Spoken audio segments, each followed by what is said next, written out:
नमस्कार, ओम शांति। बहुत बहुत स्वागत और अभिनंदन आप सभी का 1 मार्च 1983 की अव्यक्त मुरली की इस खास चर्चा में। तो आज प्यारे शिव बाबा ने वतन से बच्चों की रिमझिम देखी है। हाँ जी, बिल्कुल। और बाबा ने सिर्फ देखा ही नहीं, मधुबन पावर हाउस से दुनिया भर में जो कनेक्शंस जा रहे हैं ना, आध्यात्मिक प्रकाश के, ज्ञान जल के, उनको भी निहारा। जैसे कोई चीफ इंजीनियर देखता है अपने पावर हाउस से कहाँ-कहाँ लाइनें जा रही हैं ना, जी। बाबा वैसे ही देख रहे थे कि ये रोशनी कहाँ पहुंची है और कहाँ अभी भी अंधेरा है। कितना कितना स्नेह है बाबा का हम बच्चों पर। बिल्कुल। और बाबा का देखना सिर्फ आप कह सकते हैं देखना भर नहीं होता, उसमें एक गहरा चिंतन होता है, एक दिशा होती है। उन्होंने तुरंत हमें हमारी जिम्मेदारी का भी एहसास दिलाया। हाँ, वो उदाहरण बड़ा सुंदर था।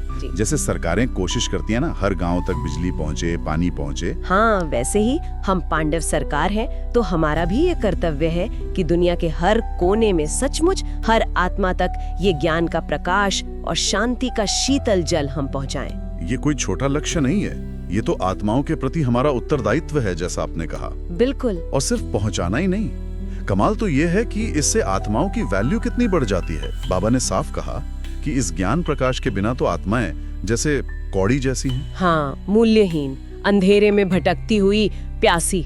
पर जैसे ही ये ज्ञान मिलता है, हीरे तुल्य बन जाती हैं। उनका जो अपना असली स्वरूप है वो निखर जाता है। हाँ, और यही परिवर्तन तो इस सेवा का सबसे बड़ा कह सकते हैं इनाम है। बाबा ने मधुबन से जब बच्चे विशेष शक्ति लेकर लौट रहे थे, उनको देखा भी, बहुत स्नेह भी दिया, पर साथ ही याद दिलाया कि ये शक्ति सिर्फ अपने लिए नहीं है। बिल्कुल, इसे विश्व की सेवा में लगाना है।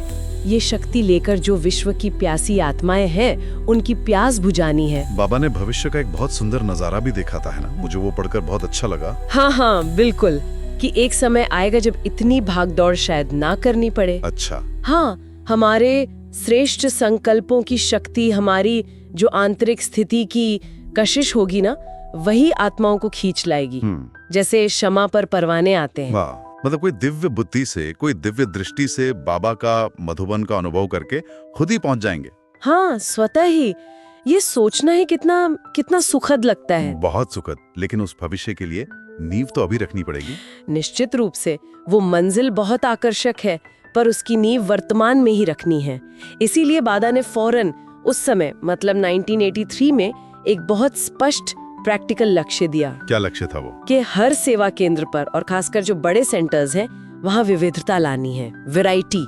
हर प्रकार के व्यवसाय वालों को इकट्ठा करना है। हर प्रकार के, मतलब आप कह रही हैं कि जैसे सिर्फ एक ही तरह के लोग नहीं। हाँ, जैसे गुलदस्ते में देखो ना, कितने अलग अलग रंग के, अलग अलग तरह के फूल होते हैं। हाँ, होते हैं। वैसे ही सेंटर पर हर क्षेत्र के लोग हों, गरीब से साहूकार तक, गांव वाले से शहर वाले, कोई मजदूर है तो कोई बड़ा उद्योगपति, सब हो। अच्छा, ये तो बहुत बड़ी बात है। हाँ, लक्ष्य ये था कि समाज का हर वर्ग, हर तबका वहाँ अपना प्रतिनिधित्व महसूस करे, ताकि दुनिया में ये आवाज जाए कि भाई ये ज्ञान किसी खास ग्रुप के लिए नहीं है। सही कहा। ये एक बाप का ज्ञान है और ये सभी के लिए उतना ही सहज है, उतना ही सुलभ है। कोई ये उंगली ना उठा सके कि अरे ये ज्ञान तो बस फला लोगों के लिए है।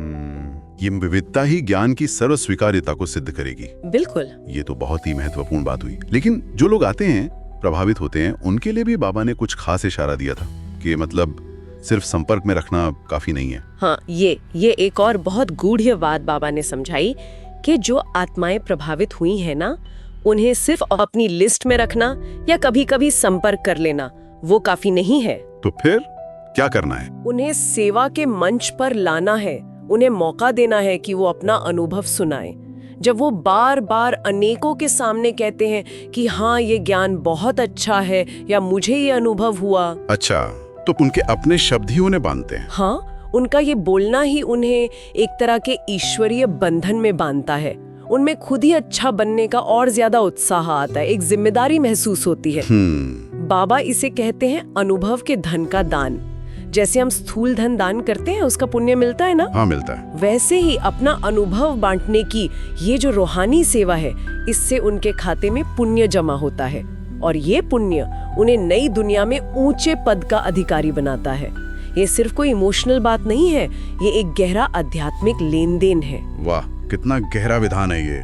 मतलब सेवा सिर्फ ज्ञान सुनाना नहीं है, बल्कि अनुभव बांटने के लिए प्रेरित करना भी सेवा का एक बहुत बड़ा हिस्सा है। सार यही है, सेवा का विस्तार तो देखो हो ही रहा है, लेकिन अब सेवा केंद्रों को विविधता से सजाना है, उन्हें सचमुच सर्फ के गुलदस्ते जैसा बनाना है, जहाँ हर तरह का फूल हो। बिल्कुल। और जो फूल खिल रहे हैं, मतलब जो आत्माएं ज्ञान में आ रही हैं, उन्हें अपनी खुशबू, अपना अनुभव बांटने का अवसर देना है।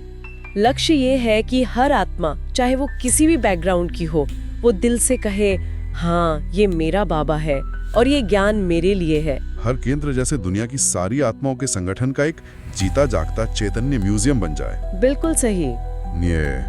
ये सचमुच सोचने वाली बात है हम सबके लिए कि हमारे आसपास, हमारे अपने सेवा के दायरे में क्या वाकई हर प्रकार की आत्माओं तक वो स्नेह और ज्ञान का प्रकाश पहुंच रहा है? क्या हमारा सेवा केंद्र ऐसा अनुभव कराता है, एक सर्व के गुलदस्ते जैसा, जहां हर फूल अपनी अनोखी महक बिखेर सके?